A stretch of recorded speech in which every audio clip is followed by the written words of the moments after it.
काय तुमची सेवा खरोखर महाराजांपर्यंत पोहोचते? अनेक वर्ष सेवा करूनही जर तुम्हाला प्रचिती येत नसेल तर कदाचित तुम्ही ती एक चूक करत आहात जी 90% भक्त न कळत करतात. चला आज ती चूक आपण सुधारूया. तारक मंत्र म्हणजे केवळ शब्द नाहीत, तर ते महाराजांनी आपल्याला दिलेले एक अभेद्य कवच आहे. निशंक होई रे मना, निर्भय होई रे मना, हे शब्द उच्चारताच मनातील भीती नष्ट होते. अनेक भक्त रोज 11, 21 किंवा 108 वेळा तारक मंत्र म्हणतात. पण प्रश्न असा आहे की आपण तो कसा म्हणतो? केवळ संख्या पूर्ण करण्यासाठी घाईघाईत मंत्र म्हणणे ही सर्वात पहिली चूक ठरते आपली. मंत्रातील भाव आणि शब्दांचा उच्चार जर शुद्ध नसेल तर त्यातून निर्माण होणारी ऊर्जा आपल्याला मिळत नाही. ही सगळ्यात पहिली आणि सगळ्यात मोठी चूक आपण करत असतो की घाई गडबडीत आपण मंत्र म्हणतो. आता वळूया त्या मुख्य चुकीकडे. ती चूक म्हणजे सेवेदरम्यान मनाचे विचलन आणि संकल्पाचा अभाव. 90% लोक मंत्र जपताना हाताने माळ फिरवत असतात किंवा तोंडातून मंत्र म्हणत असतात, पण त्यांचे मन मात्र घरातील कामात, ऑफिसच्या टेन्शनमध्ये किंवा मोबाईलमध्ये असते. महाराजांना केवळ वेळ नको आहे आपला, तर त्यांना तुमचे चित्त हवे, तुमचा भाव हवा आहे त्यांना. दुसरी महत्त्वाची गोष्ट म्हणजे तीर्थ. तीर्थ बनवताना केलेली चूक. आपण पाणी समोर ठेवतो, मंत्र म्हणतो, पण त्या पाण्यात आपली सकारात्मक ऊर्जा, व्हायब्रेशन संक्रमित करण्याऐवजी आपण नकारात्मक विचार करत असतो. त्यामुळे त्या पाण्याचा प्रभाव आपल्याला हवा तसा मिळत नाही.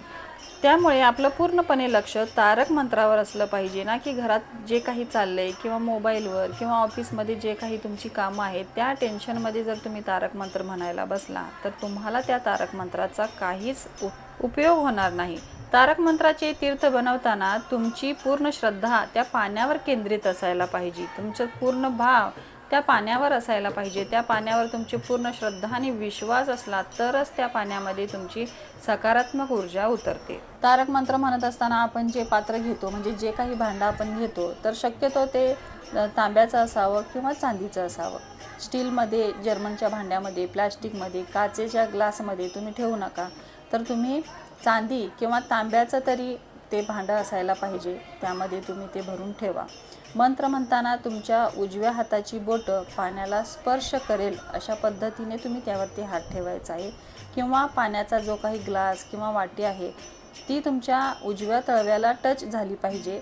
तरच तुमची सकारात्मक ऊर्जा, आध्यात्मिक ऊर्जा जी काही आहे त्या तीर्थात अधिक प्रभावीपणे उतरते.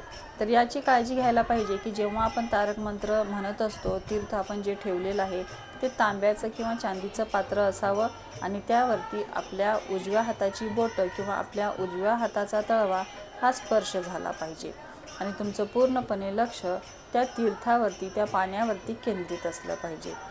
संकल्प करणे खूप महत्त्वाचं आहे. ही सेवा करत असताना संकल्प सर्वात आधी केलं पाहिजे. सेवा सुरू करण्यापूर्वी 2 मिनिटे शांत बसून स्वामींना सांगा, स्वामी, ही सेवा मी तुमच्या चरणी अर्पण करत आहे, माझ्याकडून ती करून घ्या. यामुळे काय होतं ना, आपल्यातील जो काही अहंकार आहे तो गळून पडतो. सेवेनंतरची शांती. मंत्र संपल्यावर लगेच उठू नका. किमान 2 मिनिटे डोळे मिटून त्या ऊर्जेचा अनुभव घ्या.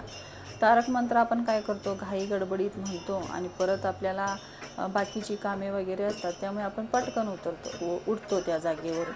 तर तसं करू नका. 2 मिनटं तुम्ही शांत डोळे मिटून तिथे स्वामींच्या चरणी बसा.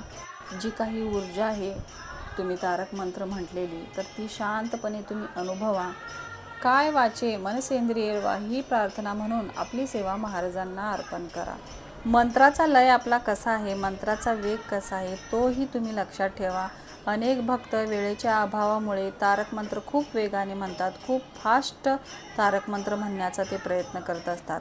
पण प्रत्येक मंत्रातील शब्दाचा उच्चार स्पष्ट असायला हवा, तरच त्या मंत्राचा आपल्याला फरक दिसून येतो. आता तारक मंत्र जेव्हा म्हणतात तेव्हा प्रत्येक ओवी, प्रत्येक शब्द हा स्पष्ट उच्चारला गेला पाहिजे. जेव्हा तुम्ही निशंक होई रे मना म्हणता तेव्हा त्या शब्दामधील शांतता तुमच्या मनात झिरपायला हवी. जर तुम्ही केवळ संख्या पूर्ण करण्यासाठी, आता एक आकडा आपण ठरवलेला आहे 21 तारक मंत्राचा, तर तो आकडा आपल्याला पूर्ण करायचा आहे. त्यामुळे आपण काय करतो, घाई गडबडीत मंत्र फास्ट म्हणत असतो.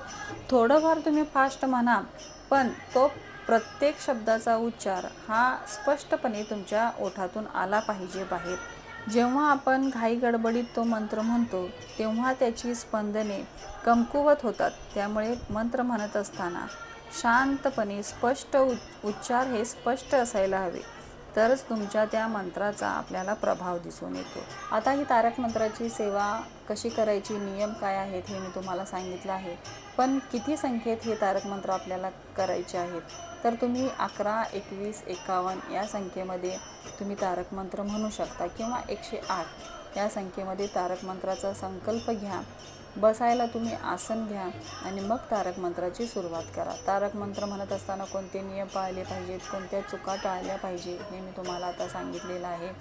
तर जो कोणी तारक मंत्राचा मनोभावे श्रद्धेने पाठ करतो, आवर्तने करतो, त्याला नक्कीच स्वामी महाराज प्रचिती देतात आणि त्यांच्या मार्गातील अडथळे दूर करतात. बऱ्याच भक्तांना तारक मंत्राचा अनुभव आलेला आहे. तारक मंत्र हे आपण नोकरीनिमित्त, लग्नानिमित्त, घरासाठी किंवा आजारी व्यक्तीसाठी देखील आपण याचा उपयोग करू शकतो. घरामध्ये जर आजारी व्यक्ती असेल, व्यसनी असेल घरामध्ये, किंवा एखाद्याला डिप्रेशन आहे, तर हे तीर्थ तयार करून तुम्ही पिऊ शकता किंवा त्या व्यक्तीला देखील तुम्ही हे तीर्थ देऊ शकता.